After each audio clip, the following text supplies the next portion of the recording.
How to create a photo collage on Facebook story. What's up everyone, welcome back to another quick tutorial video. In this tutorial I'm going to show you guys how you can easily create a collage on Facebook story. First thing first, you will have to launch the app.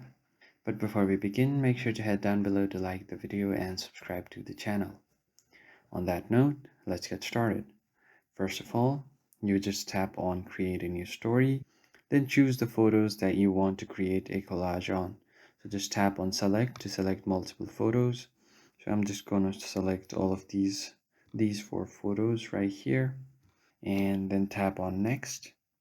Now you will see an option to create a story as separate stories, photo collage or clip mashup. You want to choose the photo collage option and they will appear somewhere like this. You can even change the background. Just tap here. You can choose from all of these inbuilt backgrounds, or you can even upload from your gallery as well. So choose the photo that you want to uh, set as a background, and then you can just adjust the size of these photos. And once you are done, you can just tap on share to post a picture.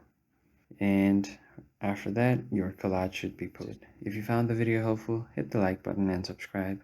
I will see you guys on the next video. Thank you for watching.